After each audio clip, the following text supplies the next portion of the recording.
Episode 56 WB, July 24, 2024 Global Action Plan, UK Newly Elected Government and Pollution Abatement. In Episode 56 WB 1 United States 2 Arizona 3 Michigan 4 New York 5, Oregon 6 Canada 7, United Kingdom 8 India, 9 PM 2.5, and Human Health 11, United Kingdom Global Action Plan Newsletter, UK Newly Elected Government and Pollution Abatement. The King's speech. Why does it matter for people and planet? 12 United States new federal grants could slash U.S. climate emissions by nearly 1 billion metric tons through 2050. Main content.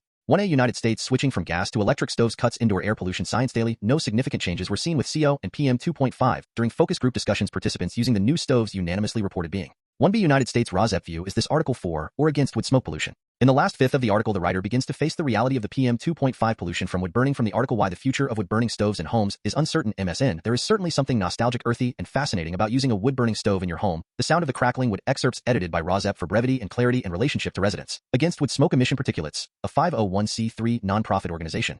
Are wood-burning stoves a problem? According to the American Lung Association, they are a significant contributing factor to particle pollution in the air. 2 Arizona. The Arizona Department of Environmental Quality has issued an ozone high pollution Arizona Emergency Information Network AZ-Gov. Wood burning in residential fireplaces, chimneys, outdoor fire pits, and similar outdoor fires is prohibited in Maricopa County. This includes 3 Michigan wildfire smoke returns to West Michigan. WODTV.com. Wildfire smoke will be visible in West Michigan skies through at least Wednesday. The source of the smoke is wildfires blazing in Canada. For New York, wildfire smoke arrives in Rochester. Wildfire map and air quality in your area. AOL.com. According to Yale Medicine, the PM2.5 particles are so small they can wildfires in Canada. Alberta, British Columbia. Prompt evacuation orders.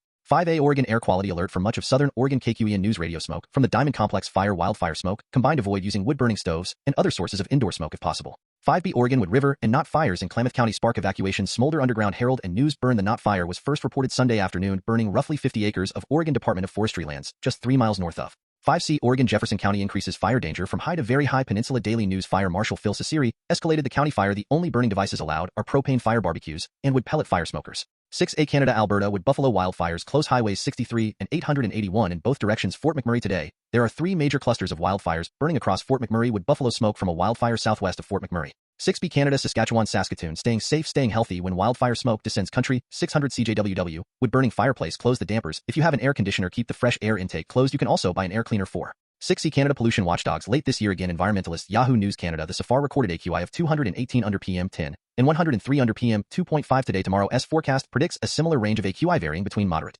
7A United Kingdom log burners. Do they save money on central heating? Sheffield Star smoke. Due to the rising popularity of solid fuel appliances, wood burning is a major source of fine particulate matter and domestic wood burning. The Environment Act 2021 gave local authorities more power to issue fines for excessive smoke emissions from wood burners and other solid fuel log burners. Do they save money on central heating? Warcher World pollutants. Inefficient burning can lead to higher emissions. Wood burning is a major source of fine particulate matter and domestic wood burning. 7B United Kingdom RAWSEP view. A wood-burning stove ban is a common-sense, very reasonable and humane regulation of air pollution, and a ban can serve as an education for those who are out of touch with reality about the adverse health effects of wood burning on near neighbors. For those who are indigent wood burners, there are government subsidies of completely clean energy source of heat pumps that work down to 40 degrees below zero. From the article Excerpts, edited by RAWSEP for brevity and clarity in relationship to residents. Against wood smoke emission. Particulates, a 501c3 nonprofit organization. Poll of the day. Do you think a wood-burning stove ban is climate change madness? Great Britain. GB News. Vote now. Council slaps household with £175 fine for using wood-burning stove which emits unreasonable. The measures allow environmental health officers to issue fixed penalty notices to penalize emissions. Current rules restrict the type of wood burners. 7C United Kingdom Scotland ban on gas boilers and wood-burning stoves sparks heated debate. YouTube burning issue. Changes in legislation at the start of April mean oil and gas boilers are now banned in new-build homes, as are wood-burning stoves as a sole source. Ban on gas boilers and wood-burning stoves sparks heated debate. SDV News.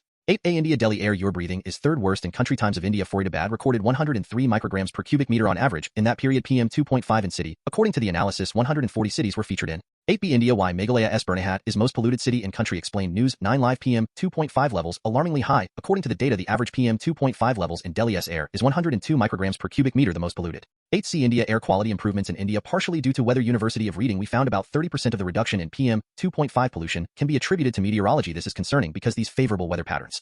8D. India. Delhi country's third most polluted city in first half of 2024. Korea data. Hindustan Times. PM2.5 standards of 40 micrograms per cubic meter in all 256 cities exceeded the World Health Organization WHO PM2.5 annual standards of 5 micrograms per cubic meter. 9A PM2.5 and COPD. Don't believe these 7 common myths about COPD. Everyday health. Smoke exposure from coal or wood-burning stoves. Secondhand smoke. A history of asthma and underdeveloped lungs, according to the American Lung. 9B India. Delhi third most polluted city in India in first half of 2024 says report. Times now. PM2.5 levels averaging 102 micrograms per cubic meter among 256 cities, analyzed 163 exceeded the annual PM2.5 standard and all surpassed WHO's PM2.5 annual. 10 Climate Forward Newsletter July 23, 2024. Can Harris finish Biden's climate agenda? Excerpts edited by RAWSEP for brevity and clarity in relationship to residents against with smoke emission particulates, a 501c3 nonprofit organization. Harris has for years made the environment a top concern, and earlier in her career took positions far to the left of Biden on climate change. She prosecuted polluters during her time as California's Attorney General, was an original co-sponsor of the Green New Deal as a senator, and cast the tiebreaker that led to the passage in 2022 of the Inflation Reduction Act, the largest climate investment in U.S. history. This is partly why Harris is widely expected to continue the work Biden started if she is elected. Harris's climate advisor told Friedman that the vice president would focus on implementation of the IRA. If elected, that may sound underwhelming, but experts told me it's actually a pretty big challenge and key to hitting the U.S. climate goals, ensuring that the hundreds of billions of dollars for clean energy in the IRA and the bipartisan infrastructure law signed in 2021 actually translate into lower emissions is easier said than done. Wind and solar developers hoping to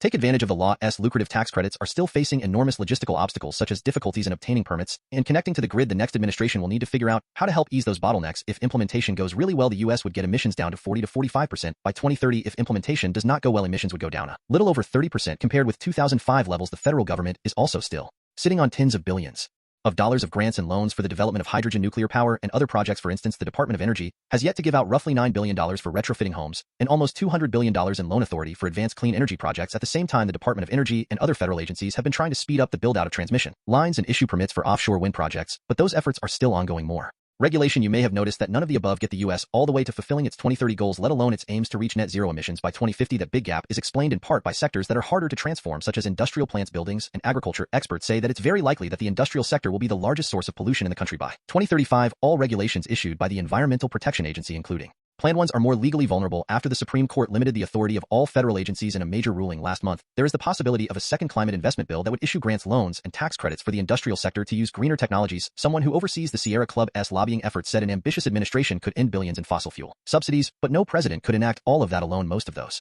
ideas would require approval by Congress. A helicopter flies over a burning forest. Canada evacuates Jasper National Park as wildfires burn in Alberta. Large blazes in the province have led to the evacuation of thousands of people standing and sitting under a misting tent on a city sidewalk. The Oregonian via Associated Press. The Northwest bakes again, but relief may be coming for some areas after a blistering weekend, particularly in inland areas farther from the coast. Cooler temperatures are expected beginning early this week. July 21st was the warmest day on record according to the European Union's Copernicus Climate Change Service. Daily global average temperatures hit 62 Fahrenheit or 17 Celsius, slightly exceeding a record set last July. The U.S. added roughly 700 new public fast charging stations for electric cars in the second quarter, according to Bloomberg, bringing the total to nearly 9,000. The Washington Post explains what we know about Republican plans to privatize Federal Weather Data Services. Ethiopia became the first country in the world to ban the import of gas and diesel cars, but the country only has around 50 EV charging stations. Rest of world reports. 11 United Kingdom Global Action Plan newsletter. RAWSEP view UK newly elected government and pollution abatement. The King's speech. Why does it matter for people and planet? Excerpts edited by RAWSEP for brevity and clarity in relationship to residents against with smoke emission particulates, a 501c3 nonprofit organization.